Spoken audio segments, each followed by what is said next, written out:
Today's reflection is not about some higher mystical state of meditation.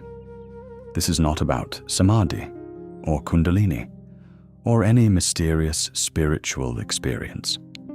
Today, we are speaking about that first and often overlooked preparation, without which most people simply cannot move very far on the path of meditation.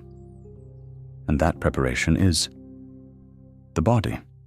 When we try to sit for meditation, within just a few minutes, the body begins to protest.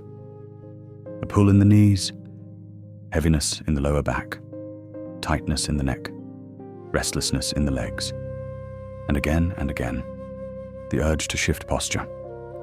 At that point, we often assume that the mind is unstable. But many times, the mind is not the real problem, as much as the instability of the body.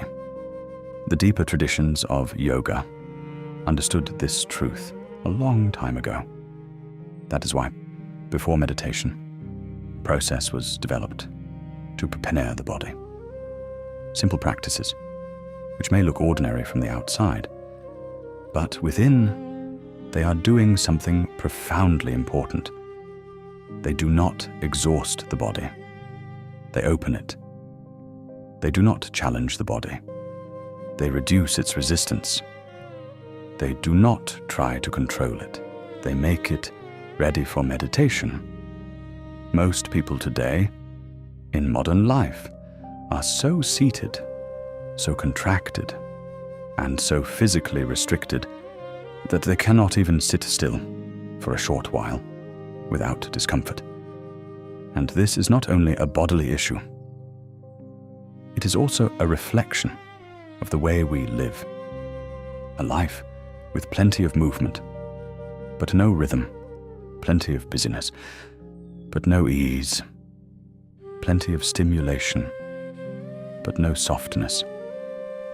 And when such a body sits down to meditate, it does not enter silence immediately. First, it speaks the language of its tension. That is why relaxing the body before meditation is not some optional extra in yoga. It is an essential part of preparation. When you gently rotate the ankles, you are not merely moving a joint.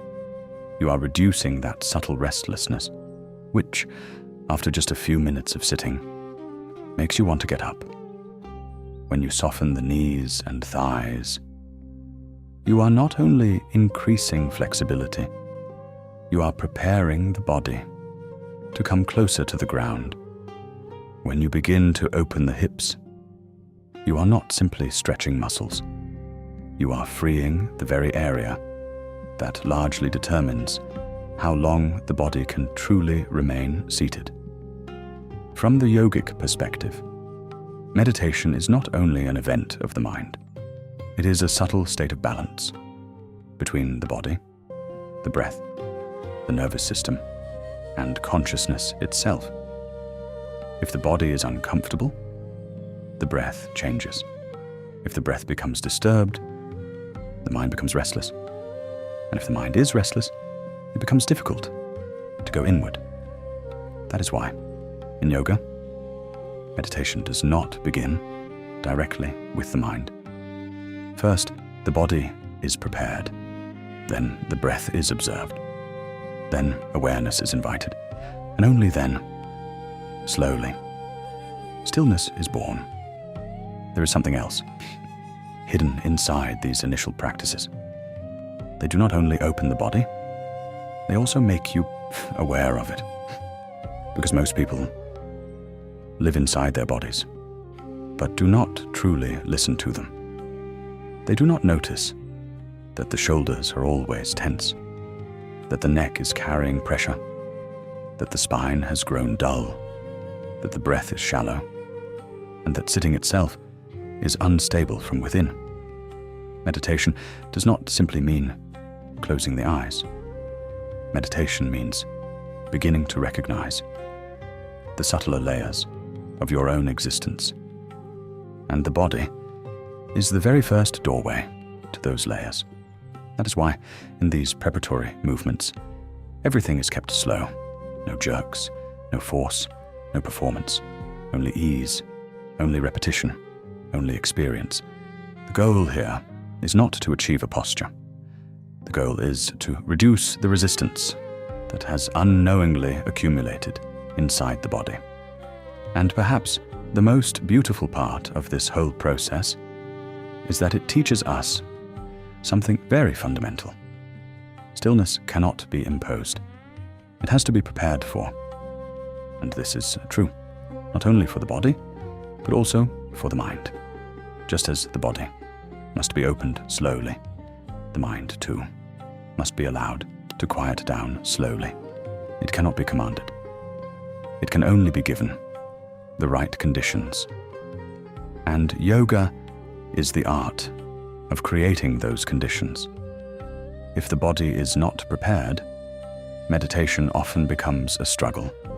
But if the body slowly becomes relaxed, balanced, and still, then meditation begins to move from effort into experience. Then sitting no longer feels like a burden. Then the breath becomes a little clearer. Then the mind untangles just a little more.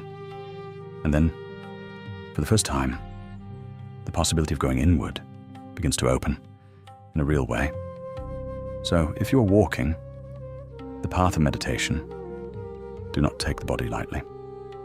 It is not merely an outer structure. It is the vessel through which your consciousness is experiencing this moment. If that vessel is disturbed, your experience will also be unstable.